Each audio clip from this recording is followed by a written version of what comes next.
Jornal 7 Dias. A semana em retrospectiva. Adebayo Vuns, Gustavo da Conceição, José Guerreiro, Andy Inglês, Rui de Castro. Análise e comentário. Jornal 7 Dias. Aqui na LAC. Ora viva, bom dia. Começa agora mais uma edição do Jornal 7 Dias, semana em retrospectiva, o espaço que, às segundas-feiras, a partir das 7 horas da manhã, traz-lhe a análise dos principais assuntos que marcaram a semana finda. E começamos com as declarações do INH, o Instituto Nacional da Habitação, que diz que a partir deste mês de outubro vai começar o processo de cadastro daqueles que são os devedores das centralidades. Um processo que vai começar parcialmente a nível de Luanda, mas que se deverá espalhar por todo o país. José Guerreiro, está na altura de pôr a contas com a Justiça aqueles que são os não pagadores. Bom dia. Bom dia. Eu não diria pôr a contas com a Justiça, Silvio, mas pelo menos fazer as pessoas cumprirem os seus deveres, não é? E ter as necessárias responsabilizações caso não cumprem. Pode ser o despejo, como noutros países, não é? Pode ser o despejo, pode ser... com certeza que não haverá... Não estamos em hora de fazer grandes ações de coerção, né? Mas outro tipo de medidas que devem ser de facto tomadas. Estas centralidades de facto são importantes, não é? Elas serviram para resolver muitos problemas, né? Independentemente de terem permitido, em alguns casos, ser a segunda, a terceira ou quarta casa para alguns sortudos ou privilegiados, né? Ou para permitir também casa para familiares, amigas e outras próximas, né, de vários e muito influentes na nossa sociedade. É sem dúvida importante as centralidades familiares do nosso país, né? Deram casa a jovens casais, né, ou solteiros, funcionários sem casa própria, até, às vezes não temos noção disso, permitiu que cidadãos de outras províncias que estavam a trabalhar em Luanda, estavam em casa de familiares, etc., conseguissem ter habitação. Portanto, é muito importante, são muito importantes as centralidades. Digamos que podemos mesmo dizer que é uma das grandes realizações do reinado de José Eduardo dos Santos, né? Temos de ser realistas. E aliás, é também uma das grandes obras de cooperação com a China, sem dúvida. De qualquer forma, há sempre aspectos negativos, e são estes que o Silvio referiu e que o Instituto Nacional da Habitação referiu. As pessoas têm que pagar renda, né? Quer dizer, isto do Estado ser o provedor de tudo, né? Já nos deu a casa, já permitiu rendas resolúveis, já permitiu facilidade na posse e usufruto da casa, e agora, passado tanto tempo, as pessoas não pagam renda. Acho que não está lógico, né? Ainda por cima, quando há alguns problemas ligados a deficiências de construção, né, de alguns edifícios, manutenção de elevadores, questões de criminalidade, etc., que é preciso ter recursos, as administrações precisam ter recursos, os próprios condomínios precisam ter recursos para resolver esses problemas, para que nós possamos ter uma normalidade nos nossos edifícios, nos nossos prédios, nas nossas centralidades, nos nossos bairros, né? Então eu aprovo sem dúvida estas medidas e que sejam de facto levadas a cabo. Acho que conhecemos mais o Quilamba, acho que até tem uma administração, embora com as interferências normais, tem uma administração que parece que tenta resolver os problemas, né? Não sei se tem a força suficiente para tal. Eu não convivo muito no Quilamba, mas sei que há algum esforço. Em relação aos zangos, acho que os zangos têm problemas mais graves, não é? Mais graves. Eles foram criados para, numa primeira análise, uma primeira visão e versão, serem as centralidades para abarcar pessoas desalojadas, né, de várias situações e zonas problemáticas de Luanda, né? Foi também uma grande obra, né, os zangos, mas acho que está com problemas piores, né? Que esta semana tiveram o seu apogeu com aquele vídeo que circulou nas redes, com uma cidadã estrangeira distribuir água nos zangos, no Zango 3, nomeadamente. Isso é grave, né? Não só é um desprestígio para o país, fere um bocado a nossa imagem, mas a imagem CS tem que ser divulgada, quer dizer, é aborrecido, é feio, não é? É muito mau, mas aconteceu. Então, isso aconteceu, é preciso que as entidades tomem medidas para que pelo menos o abastecimento de água possa ser disponibilizado, porque água há, e está provado que água há, só que a água, conforme nós já vimos em vários outros programas nossos, a água também é um grande negócio, né? Parece que a semelhança dos combustíveis, da madeira, do pescado, dos diamantes, dos minérios, A água também é objeto de tráfico e candonga, né? Portanto, é preciso que seja estabelecida a autoridade, seja combatido firmemente a ilegalidade, né? E que seja privilegiado o mérito e a competência, né? Para quem é indicado para gerir bens e estruturas públicas. Portanto, eu aprovo e eu estou de acordo com as medidas que possam ser tomadas para disciplinar o uso, o arrendamento e o usufruto das casas nas centralidades. Gustavo da Conceição, são muitos os não devedores, os cidadãos que já usufruem destas centralidades, mas que, entretanto, não honram com os seus compromissos.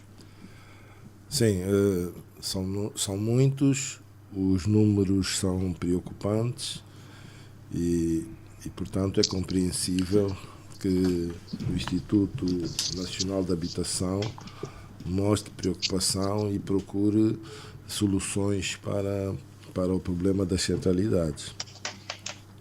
Bom, as centralidades, na nossa história, já começaram com vários problemas complexos. Desde logo o processo de aquisição, a inscrição, etc. Nem sempre foi pacífico a relação entre os clientes e a centralidade. E, portanto, isso continua. Mas, como soluções habitacionais, estou como disse o Zé Guerreiro, como soluções habitacionais, as centralidades foram das maiores iniciativas que o país teve.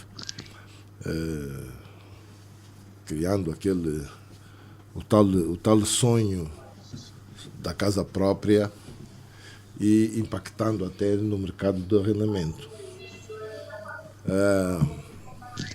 As centralidades, tal como elas estavam concebidas inicialmente, foram priorizadas para quem tinha garantido um emprego, quem podia pagar, tinha que fazer prova salarial, enfim, havia algumas medidas para se entrar nas centralidades. Não era qualquer pessoa que chegava e quer uma casa. Não era assim que funcionava. Portanto, havia alguns critérios. E, portanto, revendo esses critérios, hoje nós estamos com um problema que se deve resolver, mas que, em muitos casos, não é só um problema das pessoas. É preciso perceber que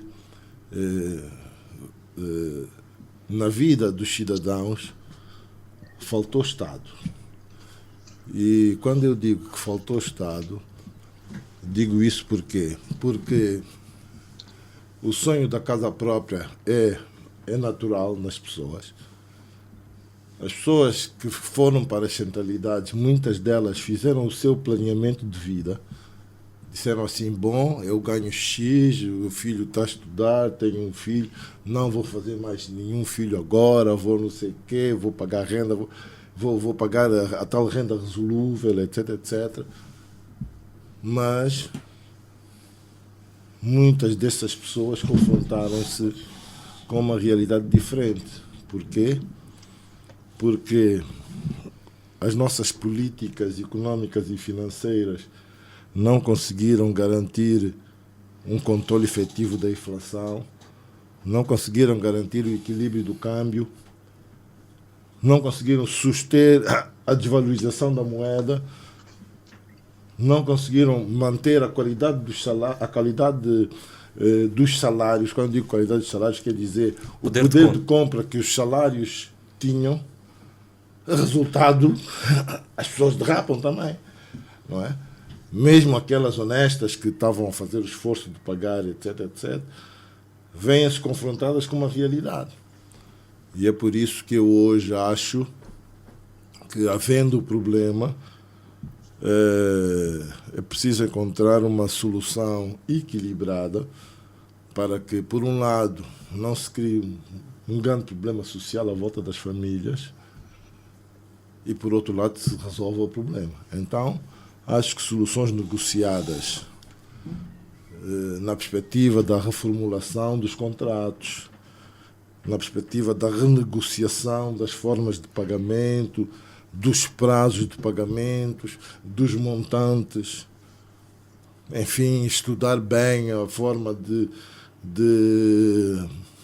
transferência de titularidade, quer dizer, o fornecimento, se calhar é melhor a partir dos 40% ou dos 50%, dar-se os documentos às pessoas para que as pessoas possam com isso ir ao banco e vir e pagar a casa, enfim, não sei.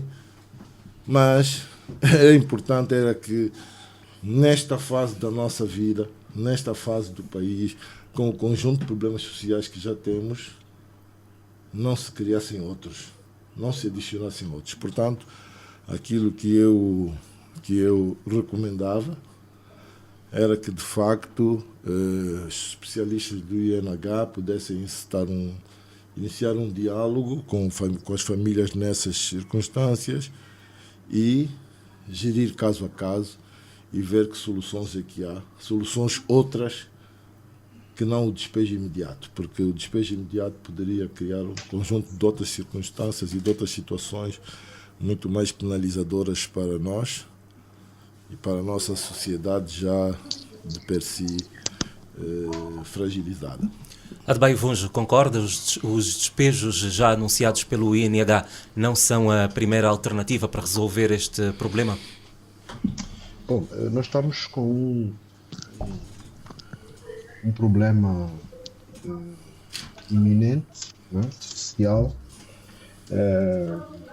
sobre o qual precisamos, em definitivo, encontrar solução, né? Porque os números que são mais ou menos públicos,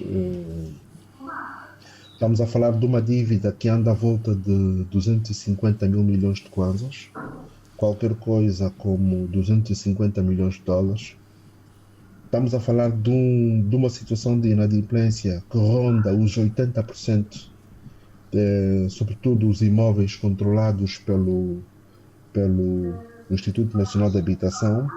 E quando olhamos para o Fundo de Fomento Habitacional, estes números são relativamente mais baixos, ainda assim preocupantes, na casa dos 47%, 53%.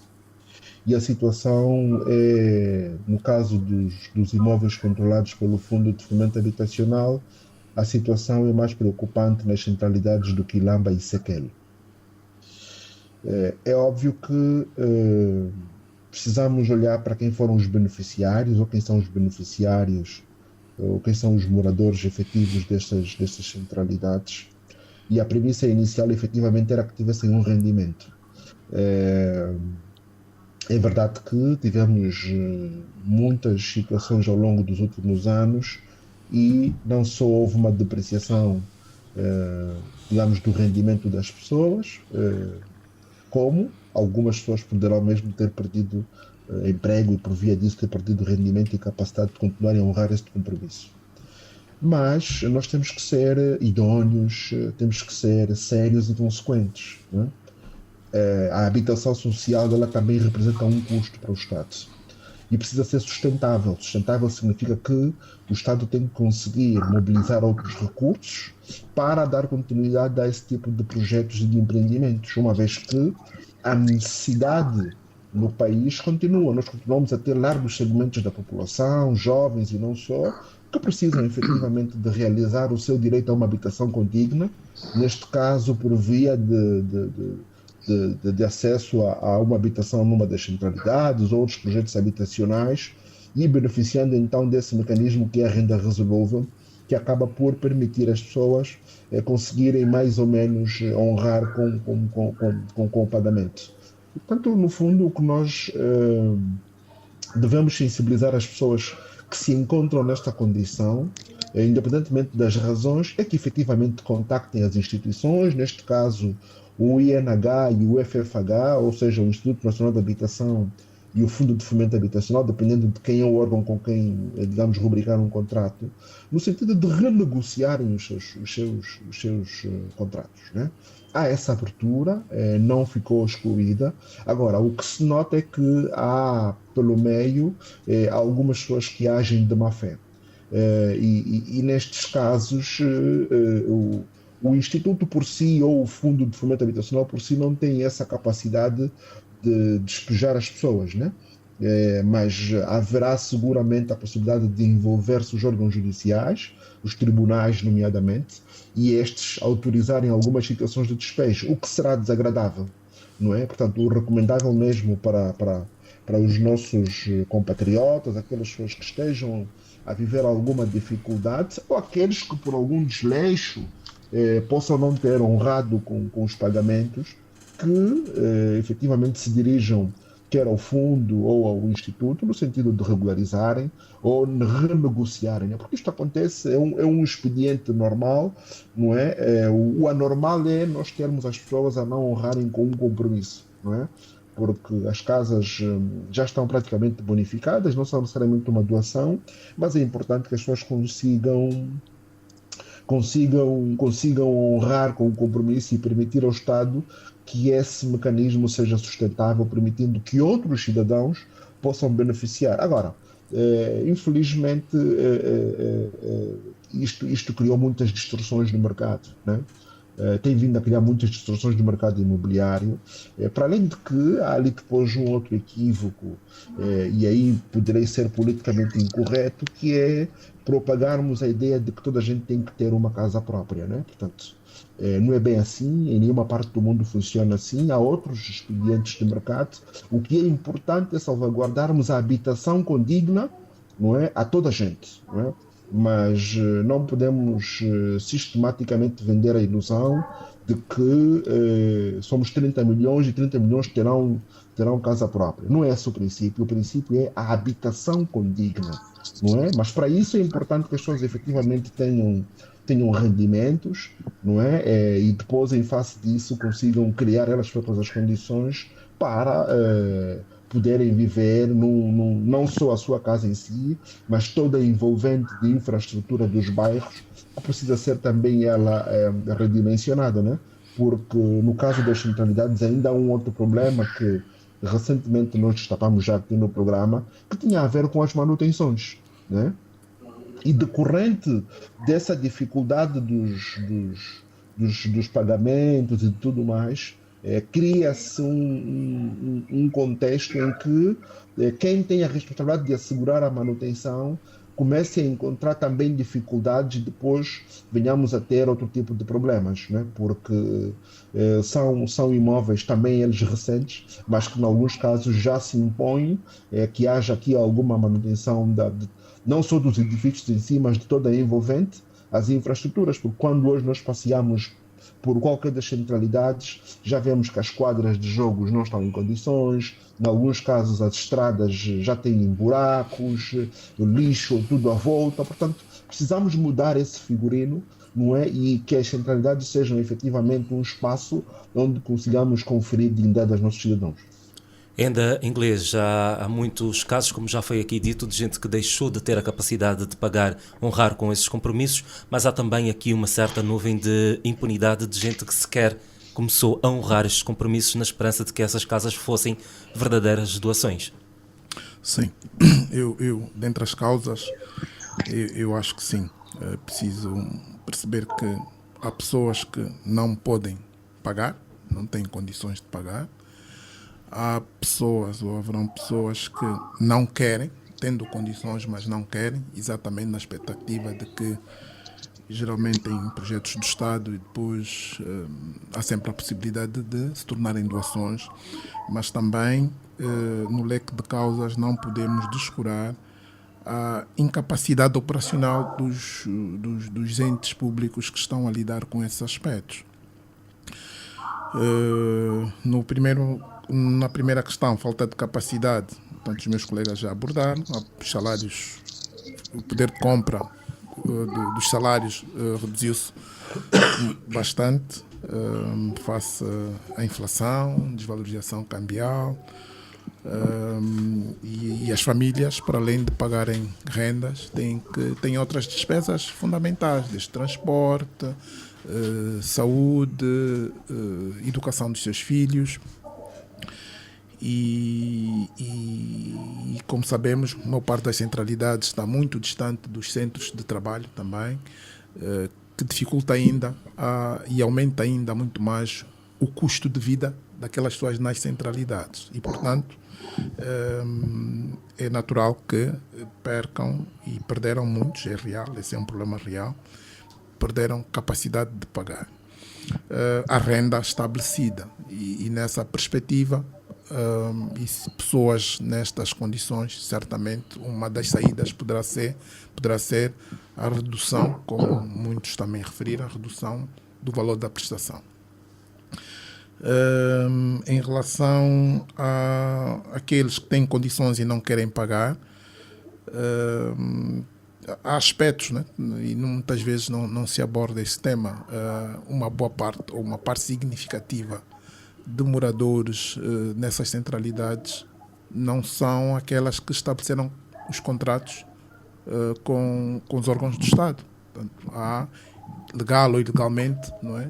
Há arrendamentos, não é? Subarrendamentos. E, portanto, esses rendimentos e muitas vezes são superiores àqueles da prestação e que é possível pagar. Claro está que é preciso também diferenciar as situações para aquelas pessoas que não têm em casa e saem das centralidades para morar mais próximo do serviço, têm que viver em algum lugar, não é? E, portanto, parte desta renda é utilizada para pagar, destes rendimentos são utilizados para pagar rendas em outros locais e até, às vezes, valores muito mais elevados. Mas a outra parte do assunto é que nós vemos muita gente, e deixe-me aqui abrir um parênteses, que este problema da falta de pagamento das rendas e, nos outros casos, são temas de pagamento até de taxas de condomínio, existem também em condomínios privados também, não é? E quiçá, se olharmos depois para a amortização dos créditos de habitação, também haverão ali muitos casos inadimplentes, não é? Há uma cultura também de falta de pagamento, mas o que estava eu a dizer, o contrassenso é que pessoas há que dizem não ter dinheiro para pagar uma renda de valor de 50 mil kwanzas, mas que dão sempre muitas festas, têm sempre, a gente vê a vida que se vive nos condomínios, né? Tanto ambientes festivos, tanto, e aqui é uma questão às vezes de priorizar e de responsabilidade, não é? E em relação à capacidade operacional e também alguma falta de transparência, não diria transparência, né? Mas houve aqui momentos de indecisão, as pessoas não sabiam com quem tinham que lidar, se era com o Instituto Nacional de Habitação ou se o Fundo de Fomento Habitacional, ainda tem a Imojustim, depois haviam outros agentes da Sonangol, não é? Na prática, é preciso também não descurar esses aspectos. Houveram momentos, e o Adbaio trouxe aqui dados que não tinha, estive a pesquisar sobre os valores em dívida, e a percentagem, eu creio que o 80% refere-se apenas a uma centralidade da vida pacífica, que foi divulgado, mas seria importante também perceber qual é a antiguidade desta dívida. E houveram vários momentos, e no início, para além dos requisitos que o Gustavo referiu-se, as pessoas, os contratantes, dos inquilinos nesse caso, tinham que assinar os contratos e uma ordem de pagamentos permanente junto aos bancos. E parte destes valores nunca foram descontados. E no momento em que as pessoas tinham muito dinheiro, no tempo do câmbio de 10, não tinham as dificuldades que temos hoje. Portanto, este aspecto operacional também deve ser considerado.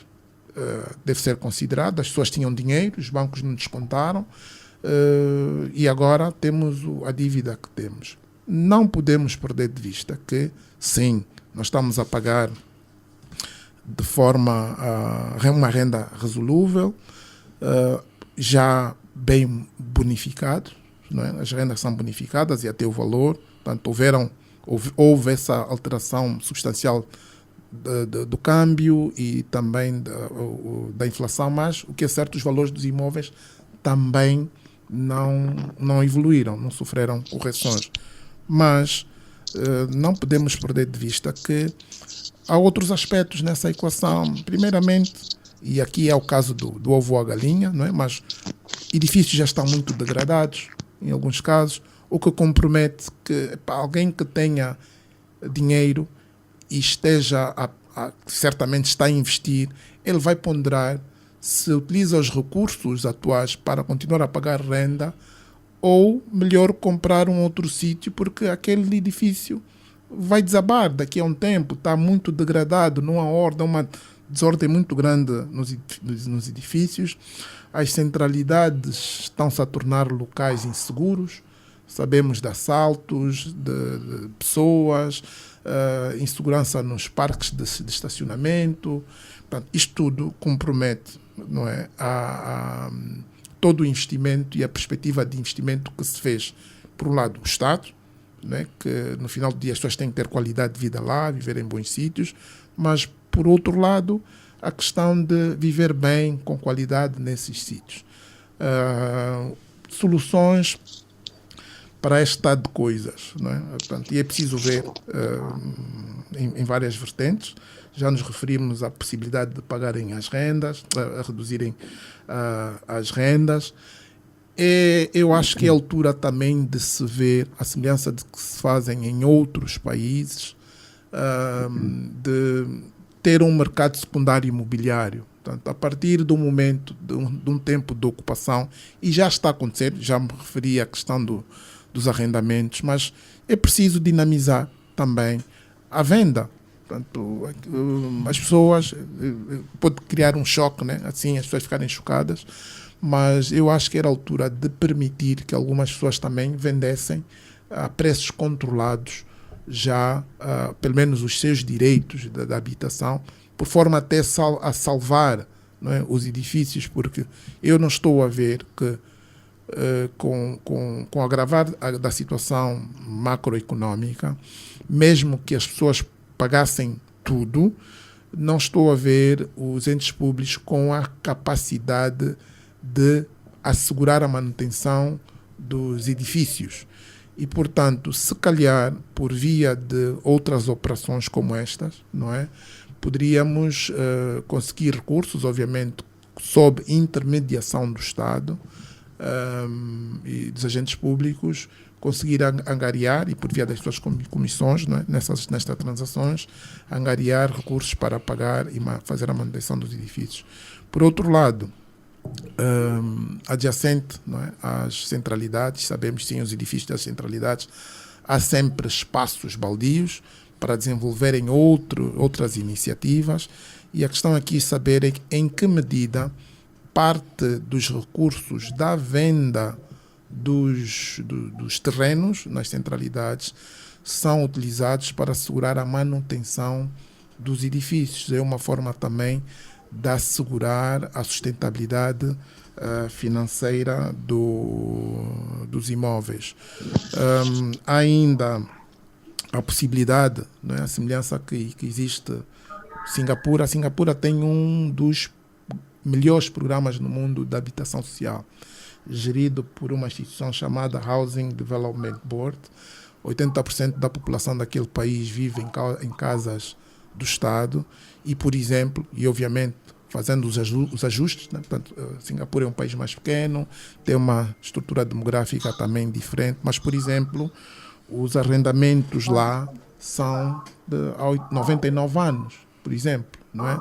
Por outro lado, as pessoas podem utilizar parte, nós já referimos aqui em outros programas, parte daquilo que é o equivalente, os recursos têm no INSS, eles têm o Central Provident Fund, CPF, portanto, parte dessas poupanças que eles têm podem e são utilizadas para adquirir, eles podem utilizar para adquirir os imóveis ou por via, tanto pagar os sinais, dar um sinal ou antecipar os pagamentos, né? Ou pagar até as rendas. Nós podemos ainda, as empresas podem ajudar os seus funcionários a pagar renda, dando subsídios ao pagamento de renda, desde que, por exemplo, o Estado também conceda benefícios fiscais às empresas que realizarem iniciativas do género. Portanto, há um número infinito de abordagens e soluções que podem ser ainda exploradas antes de pensarmos no despejo das pessoas. Vamos ao nosso primeiro intervalo e voltamos já a seguir. Jornal 7 Dia.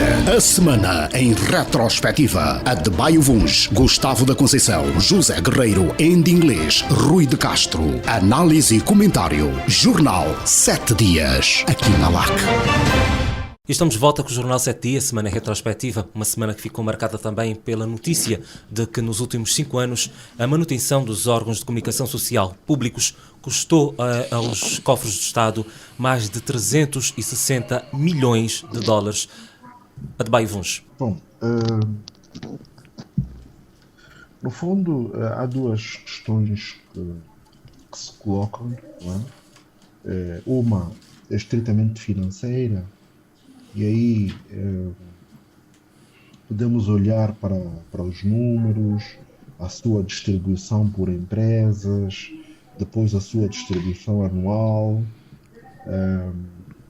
e, portanto, daqui inferimos a necessidade de necessariamente olhar para a qualidade do serviço público que as empresas públicas prestam. Não é? E sem dúvidas que há uma percepção generalizada de que grande parte dos órgãos de comunicação social encontram-se bastante descredibilizados. Não é? E, portanto, é necessário que a performance destes órgãos possa melhorar, para que as pessoas possam efetivamente ouvir, assistir, ler, não é? Com regularidade, não é? Mas daqui, obviamente, que é preciso olharmos para a qualidade do serviço que é prestado. Não é? Para a qualidade do serviço que é prestado. E sem sombra de dúvidas, mas isto é curioso. Eu ainda há dias refletia com um amigo a propósito do aniversário da morte do presidente Agostinho Neto, não é? E o jornal cubano fez um texto, uma reportagem, um dossiê à volta, tão interessante, não é? Que não teve eco. Teve eco no sentido em que foi depois replicado e referido aqui em alguns órgãos, mas era algo que efetivamente poderia ter sido feito por nós, não é? E eu falo deste exemplo como poderia citar outros. Poderia inclusive olhar para os temas mais de atualidade, não é? E aqui há aspectos extremamente relevantes, como é, por exemplo, a questão da pluralidade, não é? Em que efetivamente precisamos trabalhar mais para não termos, e acho que a nossa democracia já tem história, estofo, e não precisamos de estar a ouvir constantemente, por exemplo, a reclamação do presidente da UNITA de que não é chamado a ser entrevistado nos nossos órgãos. Não é? É verdade que, do ponto de vista da assessoria, e a sua assessoria também poderá ter responsabilidades nesse fenómeno, mas é um procedimento extremamente, deveria ser extremamente normal,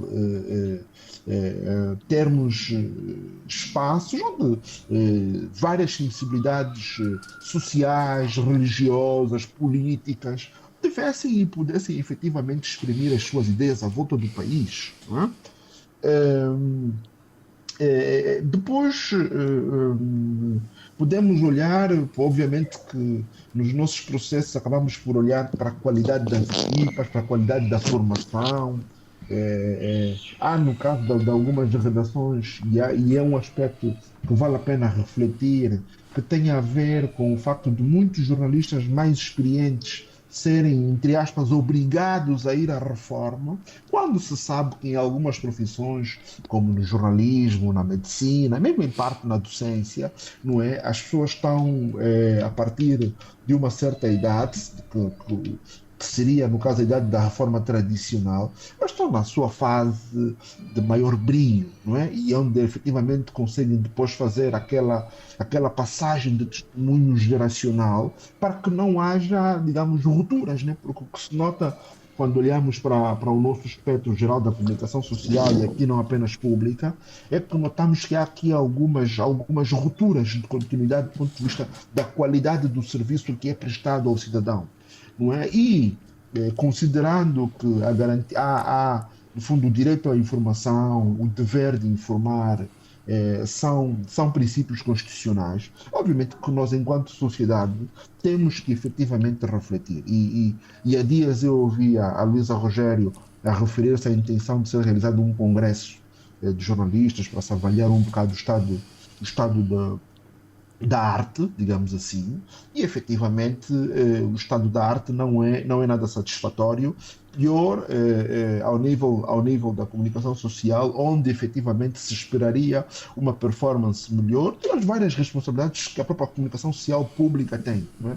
Desde logo há aqui essa questão do facto de ela viver daquilo que são os nossos contributos, né? Porque estes 360 milhões valente $100 correspondem digamos, aos contributos, não é? Passa a redundância dos contribuintes, e todos nós, enquanto cidadãos, os impostos que pagamos, depois no final do dia vão alimentar estes e outros serviços, não é? E é depois importante olharmos e termos o feedback, não é? E, portanto, honestamente, o que se espera é que efetivamente consigamos ter uma melhoria mais assinalável, não só do ponto de vista da qualidade, mas também do ponto de vista da sua gestão, não é? Permitindo que se possa equacionar a rentabilidade ou não desses órgãos, não é? E depois, eventualmente, uma definição mais macro sobre o modelo de comunicação social pública que nós queremos, quer do ponto de vista da sua gestão, quer do ponto de vista do seu financiamento, né? Como financiar o serviço público, né? Por exemplo, ao nível da televisão, houve já várias reflexões no sentido de ser introduzida uma taxa, como há em alguns países, mas creio que seja que solução viermos a pensar, devemos equacionar e pôr os pés no chão e percebermos a nossa realidade, e em função disso encontrarmos aqui diretivas que nos permitam sair desse espectro, porque quando olhamos para os 360 milhões, digamos, à partida, pode parecer muito, mas a mim o que me preocupa não é necessariamente o valor em si, mas é efetivamente discutirmos a qualidade do serviço público que é prestado. E a esse nível, não é? Não obstante alguns investimentos que foram sendo feitos, temos, como eu digo, espaços de melhoria, e é preciso que de alguma forma isso seja célere, porque efetivamente cada vez se nota mais um distanciamento dos cidadãos em relação ao produto mediático. É verdade que há um contexto também global, novo, em que temos as redes sociais, há outros fenómenos que interferem, e portanto a nossa visão não pode continuar alicerçada na mesma matriz do passado, mas efetivamente precisamos de melhorar e ter espaços mais interessantes, mais apelativos, mais educativos, se quisermos, que permitam também contribuir para a elevação do nível de consciência da nossa própria cidadania. Porque quando nós vemos, e falamos há bocado do tema das centralidades, não é? Não basta noticiar, a comunicação social tem também uma responsabilidade no sentido de contribuir para educar as pessoas com valores, com princípios de organização social, onde as pessoas tenham a consciência de que, para exigirmos, nós também temos que contribuir. Não é? Se nós queremos ter as centralidades em condições, com jardins, com espaços públicos verdes e outros interessantes, é preciso que a gente efetivamente contribua, pelo menos naquilo que é o nosso espaço, a nossa responsabilidade, né? E não apenas exigirmos como se depois não tivéssemos qualquer responsabilidade no estado de situação em que nos encontramos. Mas este trabalho lá está, para além de outras instituições como a família, a escola, as igrejas e outros, a comunicação social e principalmente a pública, tem uma cota parte de responsabilidade enorme. Não é? Portanto, são estas para já as minhas notas. Gustavo da Conceição, de facto este binómio custo-qualidade tem aqui sérias disparidades, a conta não fecha. A conta não fecha e a tendência, infelizmente, é para a conta aumentar. Portanto, eu acho que este problema da comunicação social pública e dos seus custos pode ser abordado numa perspectiva de liberdade de imprensa e nessa vertente nós que já tivemos aqui algum conjunto de iniciativas privadas e particulares ao nível da comunicação social, muitos jornais independentes, algumas revistas, muitas rádios, alguns programas de televisão e, portanto, incluindo entretenimento e, portanto, já tivemos um leque variado de opções de consumo, por um lado, e por outro lado, com experiências diferentes ao nível da liberdade de imprensa, ao nível daquilo que eram as linhas editoriais, ao nível daquilo que eram as decisões das redações e, portanto, digamos que havia um movimento que dignificava a comunicação social. Neste momento, não terei dados objetivos, claramente, mas não tenho medo de errar se disser que 90% da nossa comunicação social está nas mãos do Estado. Daí o peso, na dimensão financeira, o peso que o Estado tem que arcar. Portanto, eu achava que era o momento de se começar a alienar algum desse património de comunicação social, alienar, vender, enfim, negociar, encorajar a iniciativa privada, ter um conjunto de políticas de apoio para que as iniciativas privadas pudessem aparecer ao nível da comunicação social, alargarmos a nossa capacidade de ter jornais, de ter rádios e de ter, se calhar, televisão disponível, de formas que o serviço público de comunicação social pudesse contrapor com os seus princípios de jornalismo e com a verdade a que estão obrigados, pudesse contrapor um bocado aquilo que muitas vezes são as fake news das redes sociais. Portanto, eu acho que o peso financeiro que hoje o cidadão paga para um serviço que não vou qualificar de medíocre, mas um serviço que muitas vezes não satisfaz o cidadão. Por isso o cidadão procura as redes sociais, por isso o cidadão acredita na verdade das redes sociais, não satisfaz o país. O Adebayo deu um exemplo, enfim, do papel que a comunicação social tem na construção da nossa jovem democracia. Portanto, há acontecimentos que se passam aqui no país que não são tratados com a dimensão, porque se nota influência de decisões que não são de decisões de redação. Enfim, há um conjunto de casos e um conjunto de acontecimentos que não são perseguidos como deviam pela comunicação social por causa disso. Todos nós sentimos isso, todos nós vemos isso. E, portanto, eu acho que era a altura de parar, era a altura de refletir, era a altura de diminuir os custos com estes serviços para que, enfim, pudéssemos ter alguma pluralidade ao nível da comunicação social. Finalmente, eu gostava também de dizer que, paralelamente a isso, era muito importante que se clarificasse o estatuto do jornalista, o estatuto do profissional de comunicação social. E isso não só na perspectiva de lhe dar dignidade, não é? Mas também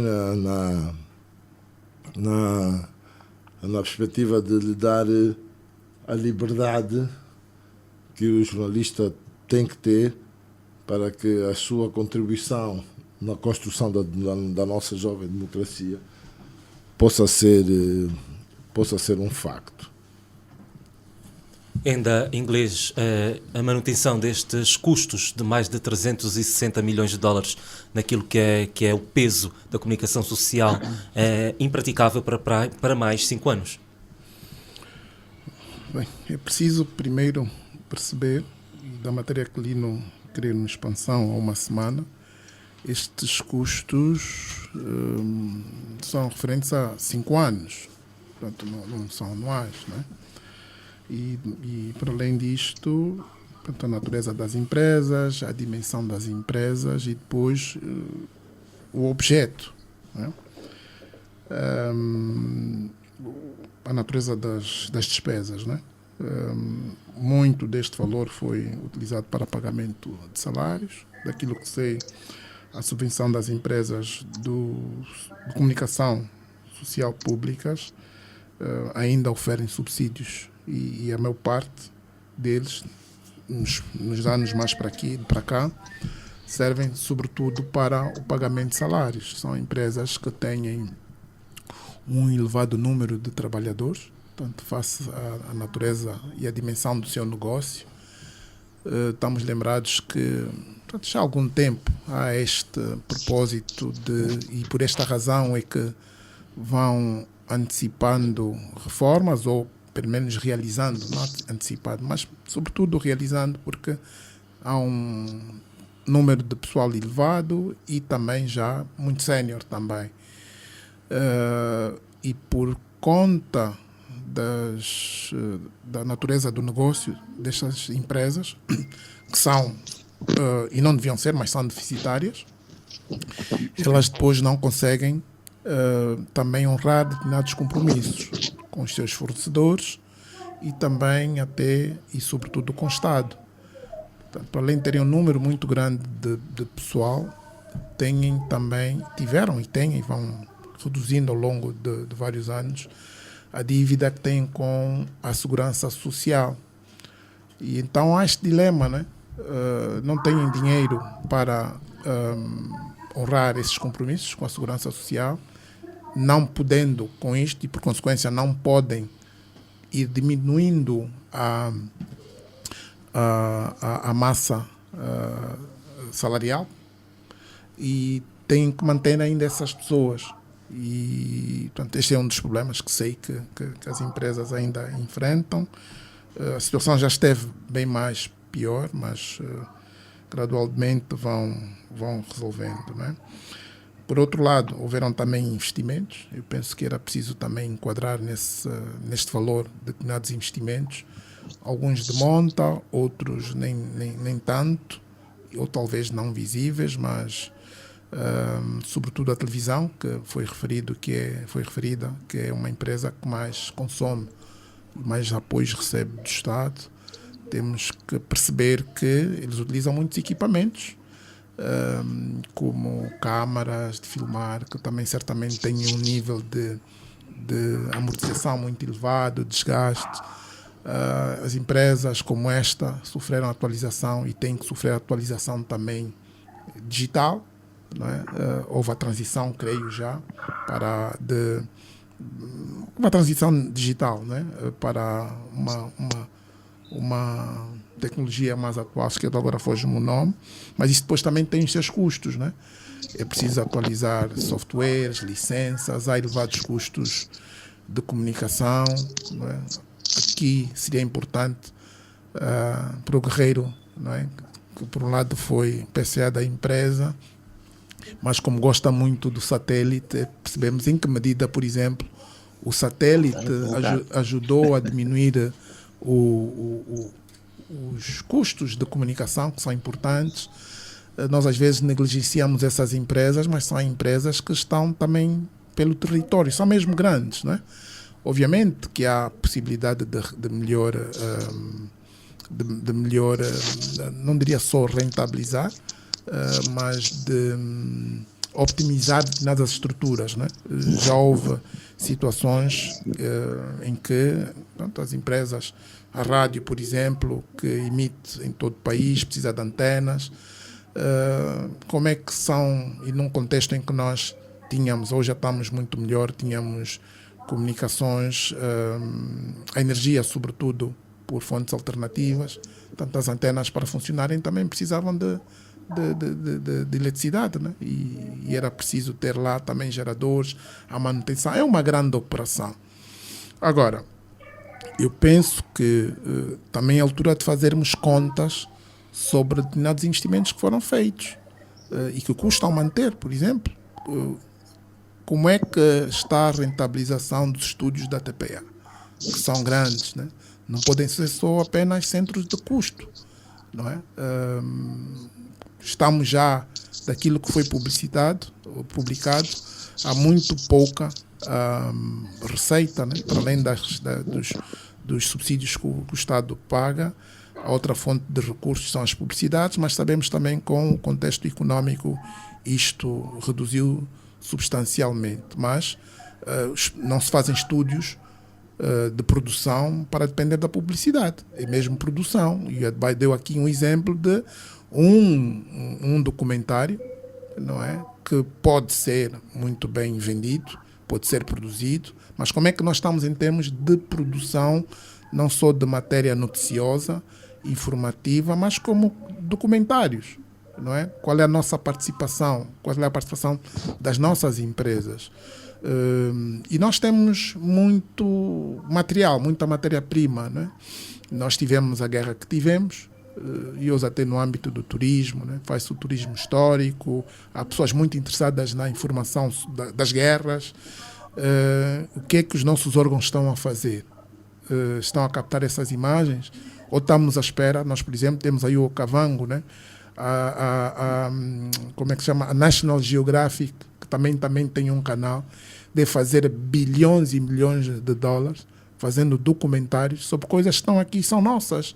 Por que que nós não incorporamos isto nas nossas empresas, públicas ou não?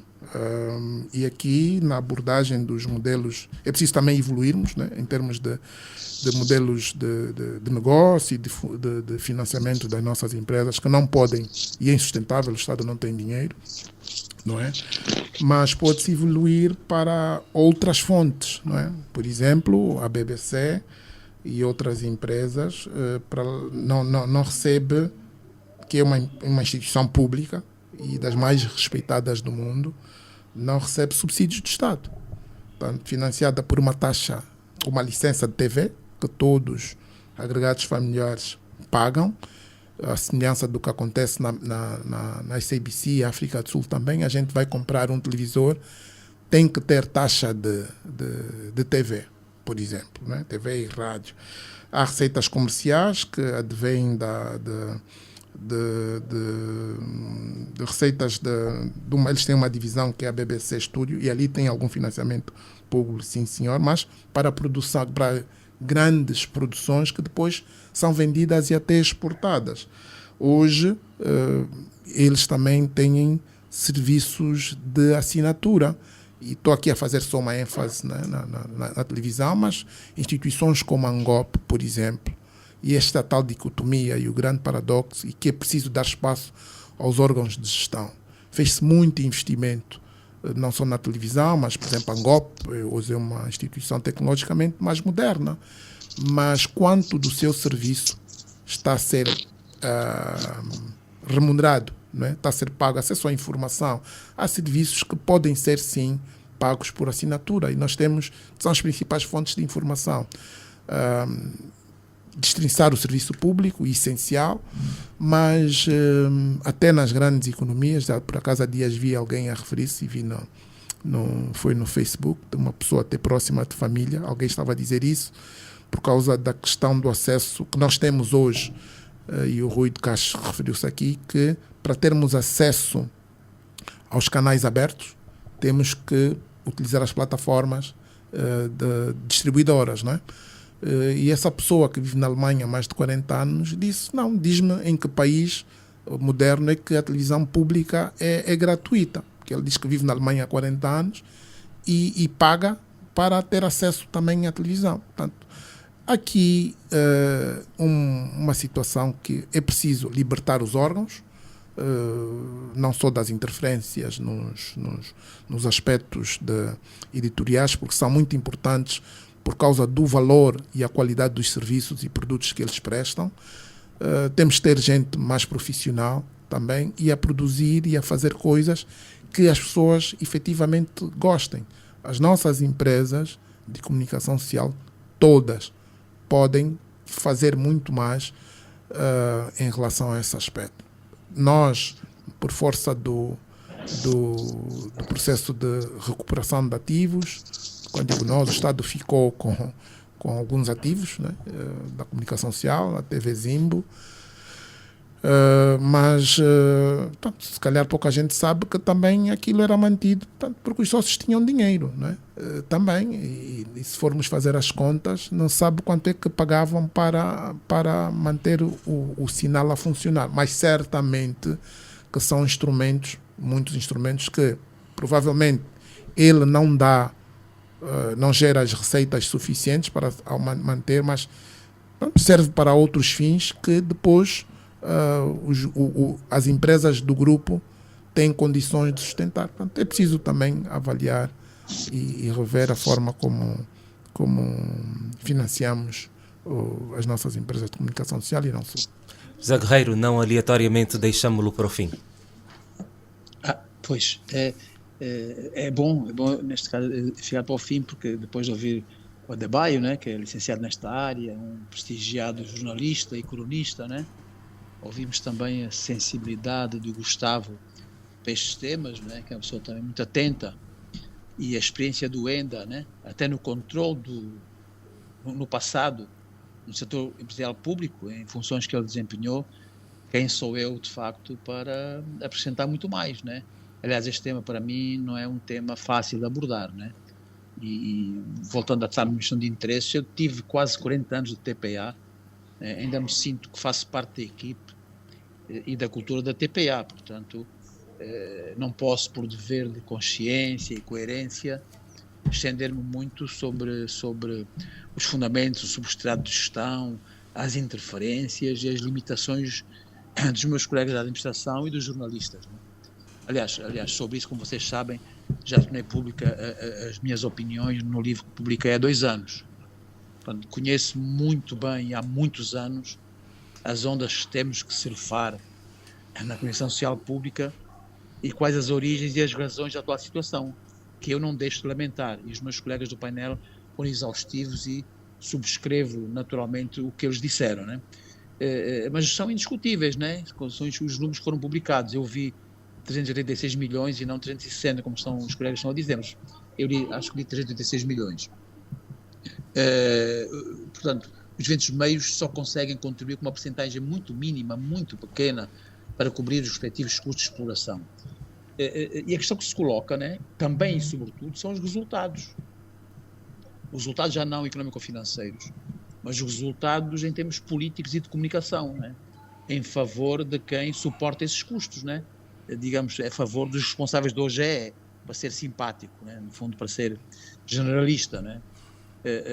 E socorrendo de uma publicação de um internauta conhecido numa rede social, e existem os seguintes órgãos controlados de diferentes formas pelo partido no poder e pelo Estado: a TPA1, a TPA2, a TV Zimbo, a RNA, pelo menos 5 canais nacionais, a Rádio Luanda, a LAC, ele inclui também a LAC, a Rádio Mais, a MFM, a Rádio Viana, a Rádio Cazenga, a TV Girassol, a Rádio Girassol, o Jornal de Angola, o Jornal O País, que são diários os dois, o Jornal Económico, vários jornais digitais, publicações regulares nas redes sociais, etc, etc, etc.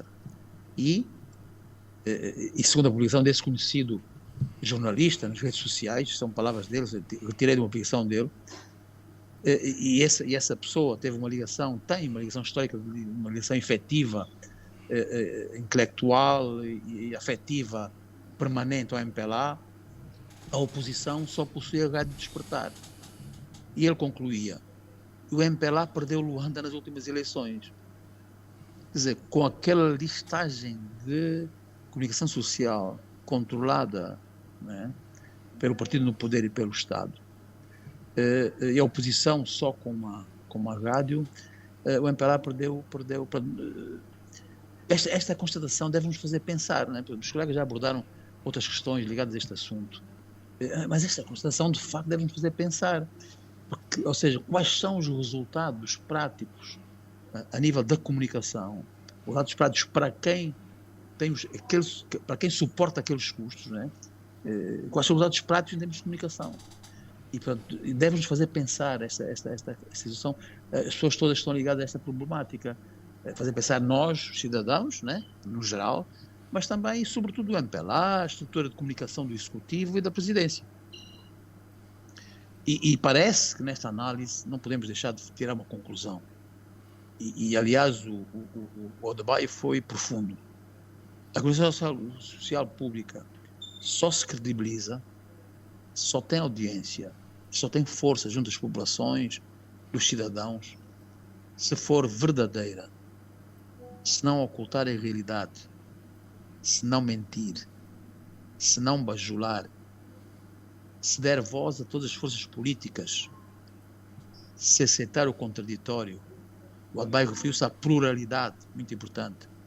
E se não fizer eco da propaganda e de meros interesses de grupos e partidos. No caso, interesses partidários. Eu acho que a comunicação social pública deve ser uma comunicação social pública e não uma comunicação social do Executivo.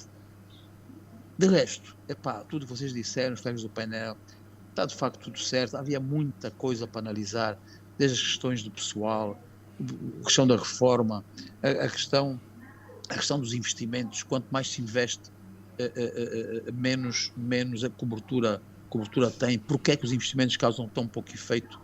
As rádios, há investimentos na rádio em todas as eleições que houve desde 92.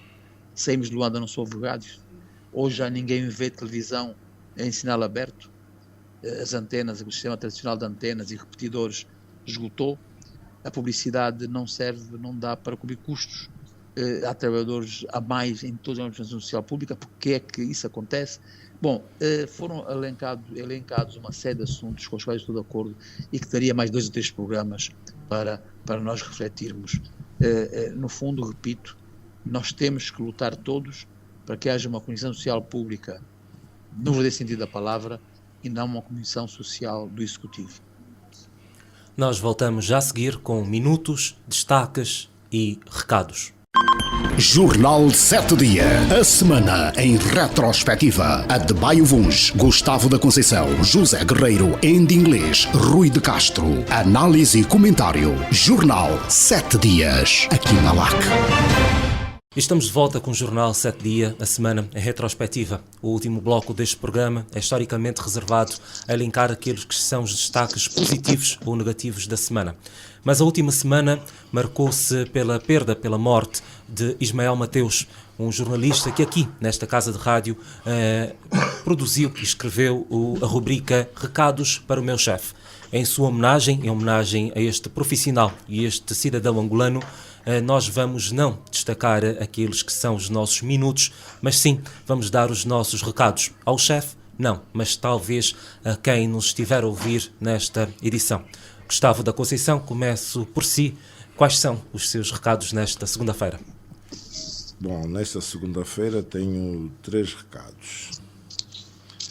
O primeiro recado vai para os radialistas deste país, pelo 5 de outubro. Apesar de eu compreender que o 5 de outubro aqui ou ali é confundido como o Dia da Rádio Nacional de Angola, mas o entendimento era que fosse o Dia da Rádio. E, portanto, o meu primeiro recado vai para todos os profissionais de rádio e o recado é claro: sejam profissionais, dignifiquem a rádio onde trabalham. O meu segundo recado vai para o sistema desportivo. O sistema desportivo está a começar a renovação de mandatos nas federações nacionais. Há muita competição. As principais federações estão com vários candidatos às lideranças e, portanto, o meu recado para o sistema desportivo é: sejam exemplares. Reparem que o país e a sociedade estão a olhar para as eleições no sistema e, portanto, as eleições do sistema desportivo devem ser um bom exemplo para aquilo que devem ser as eleições daqui a 2 anos. Portanto, senhores envolvidos nos processos eleitorais das federações, candidatos, comissões eleitorais,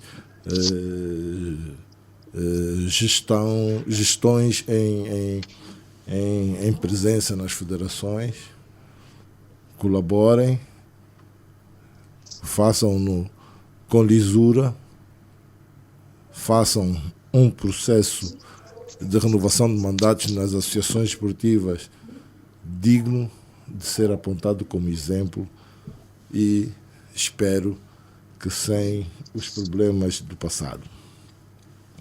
O último recado que trago era para a nossa diplomacia. Nós pretendemos, penso eu, ter e manter as boas relações com a nossa vizinhança. Estamos a fazer um investimento grande no corredor do Lubito para servir uma parte dos nossos vizinhos, nomeadamente a Zâmbia e o Congo Democrático. E, portanto, o meu recado para a nossa diplomacia é que sejam atuantes e preocupem-se com as nossas relações com os nossos vizinhos, de formas que não haja estrangulamento nas trocas comerciais e muito menos as dificuldades que assistimos na última semana com os nossos caminhões que transitam pelo Congo Democrático. A solução demorou, é preciso reconhecer. Podia-se ter resolvido isso em 24 horas, em 48 horas. Bom, mas hoje resolveu-se o problema. Então o meu recado para a diplomacia é: estejam atentos e não deixem que esses problemas se repitam ou que ganhem outra dimensão que não essa de pacificar e de estarmos irmanados aqui nas nossas relações comerciais com os nossos vizinhos. José Guerreiro, este é o momento de dar os seus recados. Sim. Bom, o meu primeiro recado, né, a todos os chefes do reino, né, e a todos nós, é homenagem ao estimado Ismael Mateus. O povo angolano, no geral, e os luandeses em particular, né, também merecem e também gostam de ter e de ver as fachadas dos prédios regularmente limpas e pintadas. O povo angolano, no geral, e os luandeses em particular, também merecem e também gostam de ter e ver os passeios arranjados e pintados. O povo angolano, no geral, e os luandeses em particular, também merecem e também gostam de ter e ver vasos gigantes de flores e plantas em locais específicos da cidade, bem pintadinhos e decorados. O povo angolano em geral e os luandeses em particular também merecem e também gostam de ter e ver a sinalética horizontal, a sinalética horizontal do trânsito pintada e visível. O povo angolano no geral e os luandeses em particular também merecem e também gostam de ter e ver todas as árvores da cidade podadas, bem tratadas e atraentes. O povo angolano no geral e os luandenses em particular também merecem e também gostam de ter e ver os contentores de lixo lavados, esfregados, limpos e verdinhos. O povo angolano no geral e os luandenses em particular também merecem, também gostam de ter e ver todos os seus bairros, e não só alguns, com reforço e permanência de segurança contra a criminalidade. O povo angolano no geral e os luandenses em particular também merecem e também gostam de ter e ver as ruas lavadas e sem lixo. O povo angolano no geral e os luandenses em particular também merecem e também gostam de ter e ver os mendigos e os doentes mentais fora das ruas e bem dignificados, bem protegidos e tratados. O povo angolano no geral e os luandenses em particular também merecem e também gostam de ter e ver os familiares de doentes internados nos nossos hospitais sem dormirem ao relento em frente aos mesmos. Enfim, o meu recado: o povo angolano em geral e os luandenses em particular gostam sempre e todos os dias de ser considerados normais, vivendo numa cidade e num país normal. Outro recado é recordar que ainda não temos notícias sobre o nome dos cidadãos implicados no tráfico criminoso de combustíveis nas províncias de fronteira, após a denúncia corajosa do Sr. Ministro de Estado e chefe da Casa Militar, bem como dos nomes de quem organiza, facilita e executa o contrabando de tráfico de drogas, de madeira, diamantes, pesca ilegal, etc. O meu último recado desta semana é para não se esquecerem de nos informarem em que pé está o processo de corrupção que qual estamos na PGR, segundo ela própria informou há tempos, relativo ao ex-vice-presidente da República, Sr. Engenheiro Manuel Vicente.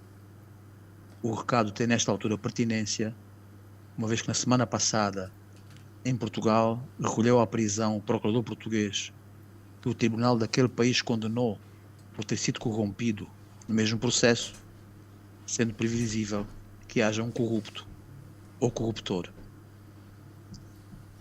Enda, em inglês, os seus recados. Tenho apenas um e é um bom recado. Tomamos conhecimento na semana passada que um médico angolano de 36 anos de idade tornou-se o primeiro, o mais jovem médico angolano a conquistar o título de doutoramento, PhD, na universidade, muito prestigiada Universidade de São Paulo. Chama-se Dr. Antônio de Oliveira, doutorou-se em Neurologia e fez a sua licenciatura na Universidade de Agostinho Neto. É um facto muito importante, porque, tanto apesar de ter feito o doutoramento com a idade que tem na Universidade de São Paulo, prova que as nossas universidades podem dar uma boa base aos nossos licenciados e que, com condições de trabalho apropriadas, com universidades com capacidade de trabalho, não é? As pessoas podem ir mais longe e brilhar. O que deixo aqui também de recado é que, portanto, ao regressar ao país, que seja bem acolhido pelo setor de saúde, sobretudo preste o seu trabalho no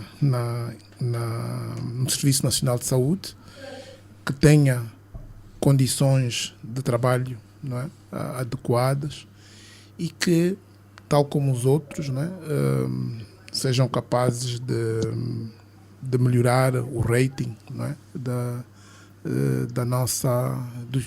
dos programas de saúde da Universidade Agostinho Neto, né, que neste momento penso que foram suspensos por terem tido uma má avaliação, e com quadros com esta envergadura, não é? O Estado possa utilizá-los para fazer a reviravolta que se impõe fazer no sistema de saúde. Há a tentação, nesses casos, de pessoas qualificadas, profissionais qualificadas, serem logo já atribuídas categorias, né, de gestores, quando eles têm uma vocação técnica muito grande, e depois, pronto, perde-se um bom técnico para, se calhar, um mau político, um mau dirigente, né? Portanto, é preciso assegurar que pessoas dessa envergadura, deste calibre, façam e desenvolvam o seu percurso profissional, não é? E atinjam o topo da sua carreira profissional e não necessariamente administrativa, e que possamos, tanto quanto possível, mantê-los no Serviço Nacional de Saúde com boas condições de trabalho e bons salários, sobretudo, porque de outro modo o que acontece, a semelhança de outros países, essas pessoas não voltam para Angola, ou se voltam para Angola, em vez de servirem o Estado que os apoiou também a se formar, vão estar a trabalhar e dedicados no setor privado, não é? O que não é necessariamente bom para um país com os problemas de saúde que tem e que privilegia o acesso a serviços de saúde de qualidade e a preços baixos ou até gratuitos. Adebayo Vunge, os seus recados. Bom, o primeiro recado tem a ver com a necessidade de revermos a lei de terras, né? Porque as situações de conflito que vão a tribunal, que são resolvidas ao nível das aldeias e das comunidades, tende a aumentar e, portanto, é urgente que haja uma revisitação do tema do ponto de vista legal para se então dirimirem eventuais lacunas que estejam a ocorrer na atual lei, e todos os players envolvidos nisso possam sentar-se, né, para se encontrar aqui termos melhores de definição de todos os instrumentos que concorrem, né, para esses direitos reais que muitos cidadãos têm e que geram muitas das vezes conflitos insanáveis. O segundo recado tem a ver com o censo, e a minha questão é simples: onde é que para o censo, né? Porque, em definitivo, e obviamente que não somos todos, mas quando converso com qualquer um, não encontro pessoas que estejam a ser recenseadas, e a minha pergunta é mesmo esta: onde para o censo? O terceiro recado tem a ver, não é tanto um recado, mas é para felicitar a atuação do Consulado-Geral de Angola nos Países Baixos, e eu creio que a nossa diplomacia também tem de afirmar-se nesse sentido, ou seja, assegurar a defesa dos interesses dos seus cidadãos. É muito importante. Houve um litígio com uma cidadã na Holanda que por pouco ia perdendo a guarda da sua criança, e felizmente o nosso consulado interveio e a situação ficou resolvida a favor da nossa concidadã. O último recado, e muito na linha do que já dizia o Guerreiro, né? Eu só deixo uma questão, né? Afinal é possível mudarmos o rosto do Luanda, e honestamente espero que continuemos nessa senda. E assim, pomos um ponto final a esta edição do Jornal 7 Dias, Semana Retrospectiva. Despedem-se de si Adebayo Vunge, Gustavo da Conceição, em inglês, José Guerreiro, Mauro Costa e Silvio de Abreu. Lembre-se, você pode voltar a ouvir este programa em formato podcast no YouTube, em lac.7dias, onde quiser e quando quiser. Bom dia e boa semana. Jornal 7 Dias, a semana em retrospectiva. Adebayo Vunge, Gustavo da Conceição, José Guerreiro, em inglês, Rui de Castro. Análise e comentário. Jornal 7 Dias, aqui na LAC.